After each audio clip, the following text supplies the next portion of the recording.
Oddsbreaker, ladies and gentlemen, Frank Trigg, Marcus Brimage. Marcus is already in Stockholm, Sweden. I don't leave. Well, actually, I leave in 4 hours from now to go over to Sweden. So I'll see you there tomorrow morning when I finally get in. But before we started the interview, Marcus and I were talking. He's the only black guy in Sweden, and he corrected me that he's not. That the black folks are everywhere. We everywhere, baby. I said the first time I was in Japan, I was kind of lost. I walked up to a black guy to ask him, "Hey man, can you?" He's dressed like gold chain, and hat to the side, and all sagged out. And I was like, "Oh, this is, it's one of my people. Let me talk to him." Yeah. And he was like, "I'm like, "Whoa, ooh, he's African." That totally happened to me in Florida because, where I'm from, Alabama, you're either black, white, or Mexican. That's it. That's it. We have a sprinkle of Asians. But so I saw this black dude in Florida, and I walked up to him. It was in Walmart. I was like, "Hey, man, where's your manager at? I'm trying to find a job." So he was like, I said, "Whoa, what the fuck is this?" He was Haitian. I didn't know that, Yeah, it's crazy. You get out of your little town, all of a sudden you realize the world's out there. It's kind of funny. Yes. One of the cool things I like, being both a wrestler, I travel a lot, and as a fighter. This week I'm actually coming in to go corner Ryan Couture, but I get to see so many different people and cultures where I just take for granted that everybody looks the same and acts the same as I would or do, and then I go over there and you're like, well, it's totally different. Mm-hmm. How has Sweden been to you so far? Cold as hell. It's so cold out here, Jesus. But other than that, the people are pretty nice. They hate Americans. From what I found out, some lady chased down my coaches and just like, "You're Americans? Oh, you're so mean. You kill everyone. I don't understand why you kill everyone." I mean, that's weird. But other than that, it's been pretty cool. Well, Sweden can't say much. They didn't do much to anybody ever. They're not neutral. They're just non-existent. They don't even get in the war at all. It's kind of weird. You just got back from doing your Mayweather training. It's you're running it late at night. It's 2 a.m. right now as we're doing this interview. How has the jet lag been affecting you? It honestly didn't affect me that bad.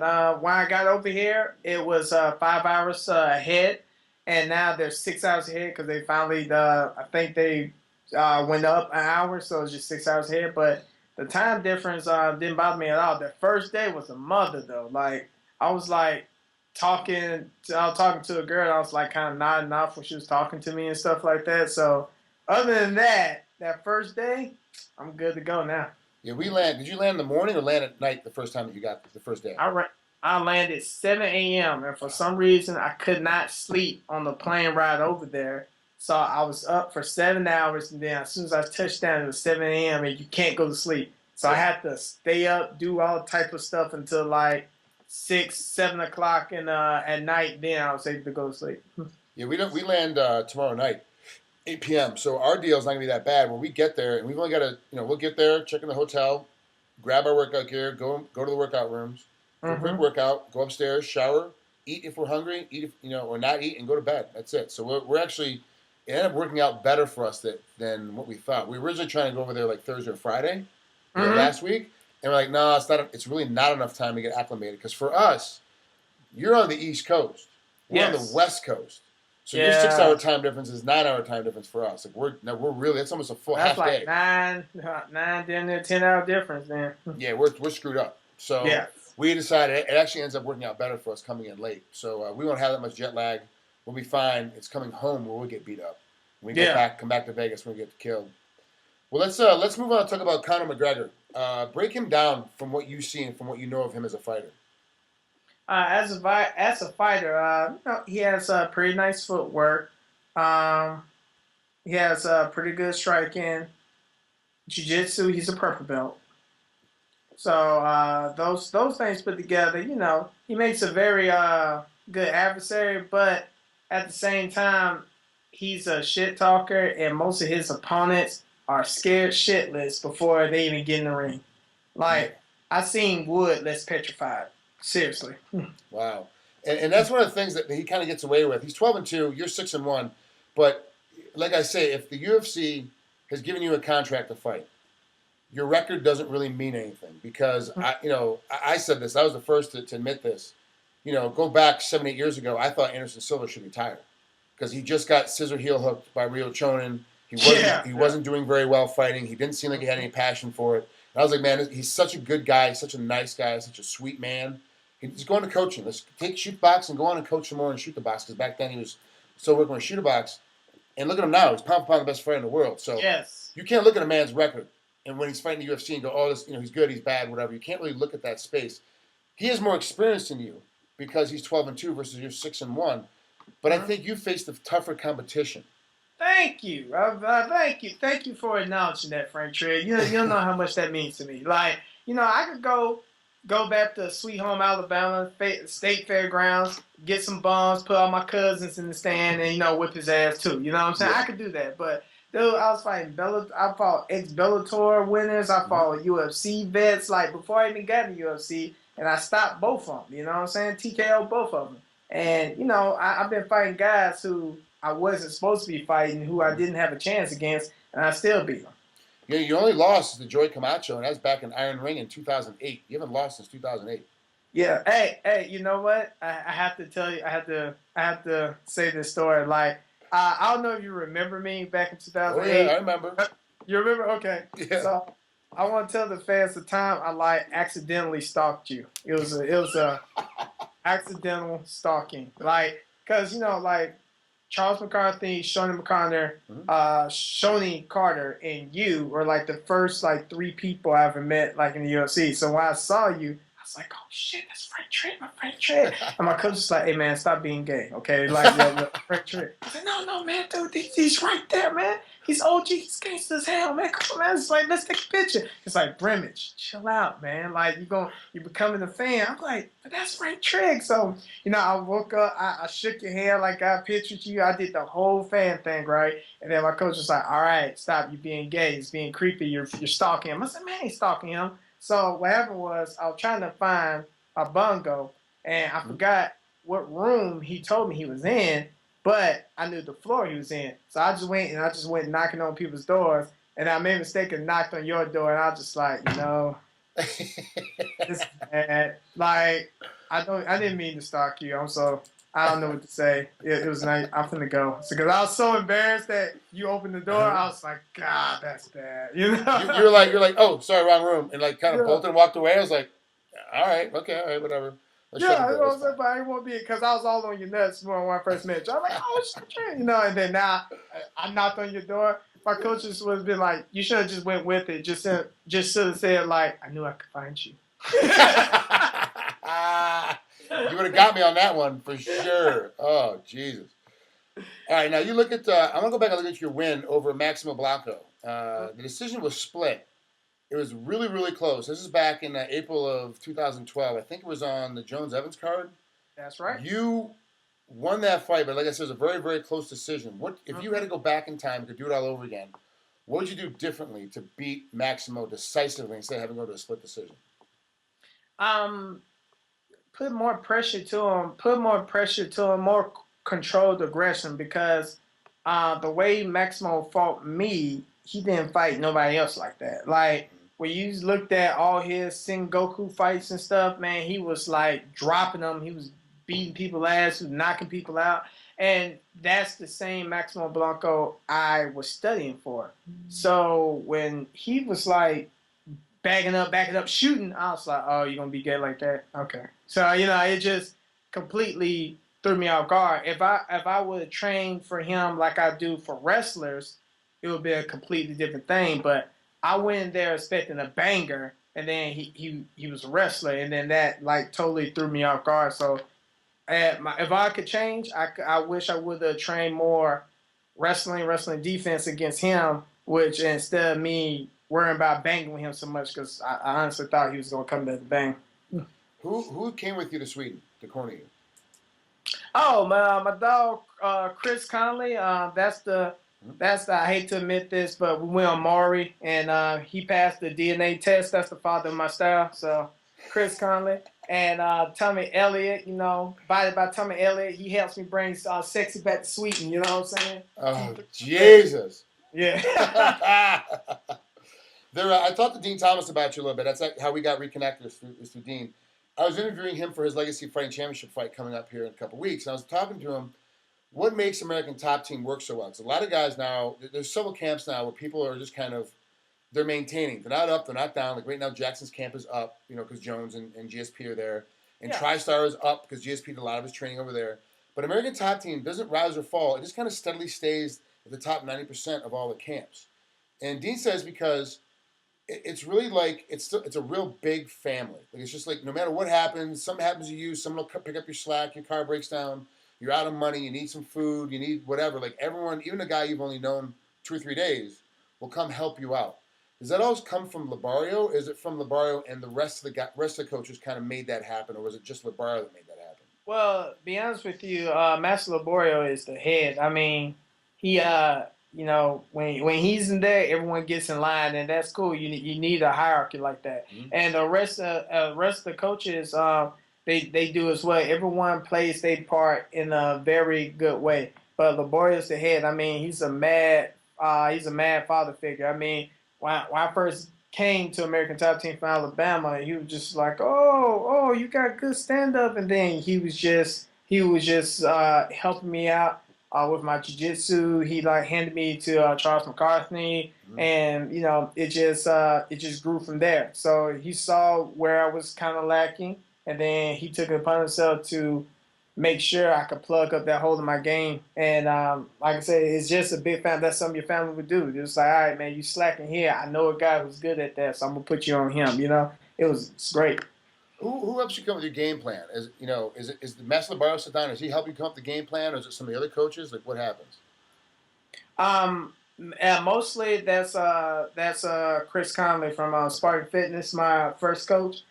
Because like I said before, he's the father of my style, so he knows what I can do.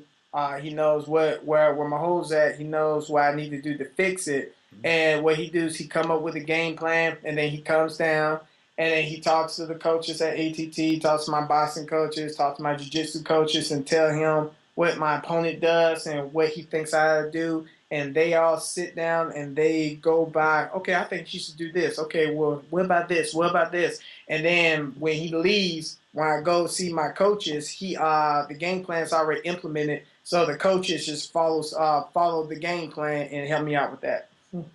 What is it gonna be like? How far away? Take the rankings out. They got the new ranking system. Take that ranking system out of it because we all know it doesn't mean anything.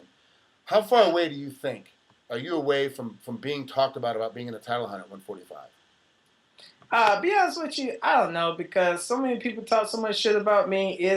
I have no clue. Look at you shaking your head. I mean, you're one of those polarizing characters. Like you're somebody that the other fighters in the weight class want to try because no matter who you fight, you always make them look good even when you beat them up. They look good getting beat up by you. There's some fighters that when you fight, no matter how tough you fight, no matter how hard you go, no matter how good your technique is, they make you look bad just because stylistically it's a bad matchup. They're going to slow you down, make you look horrible. They can win a unanimous decision, even submit you or knock you out, but they make you look bad while they're doing it. It's a whole process.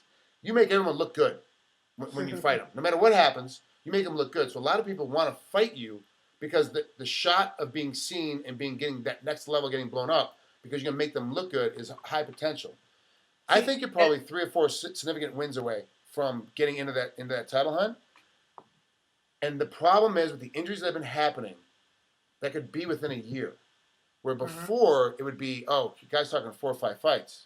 It might be 3 years before I'm even talked about again. But there's so many injuries going on now. People getting hurt so often. And then when you get all these fights unscathed, they want to bring you back faster. So within a year, you could be in a title hunt. Just because of the way people get hurt, you get moved in, you take a shot, all of a sudden short training camp, and you're in the game. Does that sound about right to you as well? Yes, that's my whole philosophy. There was some unforeseen things that happened on my fight right after Jimmy Hedges. Concerned my coach's father that he had to go home to handle that in Alabama. But other than that, my whole attitude towards being a professional has changed because I'm still used to kind of fucking around until I get a fight and then get in shit. But now that I don't work anywhere, but I just train all the time, I need to be in shape all the time so I could get a last minute call. And if that last minute call, if it's worth it, why the hell not? You know what I'm saying? So I could just be put out there. I tell everyone, be 3 weeks to a month out of a fight. Like you got to be in that space where you're almost 3 weeks to a month out of a fight. Yeah. And they're like, well, how can you maintain that high pace for so long? It's not that high of a pace. 30 days away from a fight is not that high of a pace. You shouldn't be peaked out. You shouldn't be, blasting out, whatever. Because you get that phone call a lot from Joe Silva. You got 2 weeks. Get a shot. Hey, I'm in pretty decent shape. Give me a day to make my mind up because I need to go get a hard workout in right now and see where I'm at. I'm hungover from last night. Let me figure this out. Yeah. Go try it out one time, and I'll say, okay, yeah, we're in. Let's make it happen. You moved from Alabama. You went to American Top Team. You feel at home. You feel comfortable. What's it going to take now that you finally are full-time fighter? You're not working anymore. You don't have any other outside distractions financially. You can make enough money fighting. What else is it going to take for you to get to that next level? Because now you're in that middle category. You're in that middle space. What's going to take now for you to get to that upper category? Besides knocking people unconscious, besides devastating knockouts, I don't know. Like, do I need to talk shit? Do I need to go Floyd Mayweather all the way and just talk massive shit about people? And be honest with you, I wasn't raised to be a shit talker. I talk shit because I'm short and I always had to defend myself against taller people, so I had to come up with something really quick. But I wasn't raised like that. Now this fight, I have been talking some shit because Conor McGregor, he coming here talking about he gonna make 50,000 off me. He gonna buy some car, new clothes. And I'm like, I suggest you run to the post office and get a job, motherfucker, because you ain't gonna get no money off me. That's how I feel off that. You know what I'm saying? But so I've been talking some shit this fight because I feel a little bit disrespected. And how the fuck somebody's gonna come into the UFC and I'm still the underdog? I was like, dog, I got 3 fights. I got 3 fights in the UFC. This guy just not making his debut, and I'm an underdog. I was like, all right. So that's I feel very disrespected by that shit. So, and it's frustrating, but I need to not let that get to me so much. I go out there, I do my thing, lay the smack down on his candy ass, and go about my business. No disrespect to Cage Warriors Fighting Championships. So I'm actually hoping to commentate for them here in a couple months. I'm looking at the guys that he's fought, and Cage Warriors definitely puts on the best show in Ireland. Like they definitely put a great show on. But he knocks out Ivan Butchringer. He submitted Dave Hill. He KO'd with elbows Steve O'Keefe. He TKO'd Aaron Johansson. There's no Maxwell Blancos in there. You know what I'm saying? There's no names in there that ring that people can recognize and go, look, this is a tough opponent. He has definitely beat up the local guys. So he's the best guy right now in the small pond. He's now being thrown into the big fish pond, the big ocean. You've got 3 fights in the UFC. You're comfortable walking to that cage. You're comfortable having Stitch put the grease on you as you're walking in. You're comfortable with the crowd noise. He's not going to be comfortable. How much of a factor do you think this is his first time in the UFC going to affect him dealing with, holy crap, this is for real? Be honest with you, he's too damn arrogant, too cocky to even acknowledge that type of stuff. That's my personal opinion. I think he's gonna go out there, and I think he's gonna think I'm an English lollipop, but I'm American made. I'm built for a tough. He ain't messing with me right now. Say, Marcus, thanks. I know it's coming up on 2 o'clock or coming up on 3 o'clock out there right now. Yeah, it's about 3 o'clock. Coming up on 3 o'clock right now. I appreciate staying up late at night and having this interview with me, Oddsbreaker. I can't wait. I'll be there. Like I said, I'll be there tomorrow night. So if I don't see you late tomorrow night out there doing your Mayweather workout, I'll see you Wednesday morning for sure. Oh yeah. All right. You have a great night, and thanks for coming on here. We'll talk to you again soon. Oh yeah, anything for you, man. And sorry about the accidental stalking back in 2008. I don't mind. I totally forgot about it. Next time we'll make more fun of it. All right, bud. All right, man.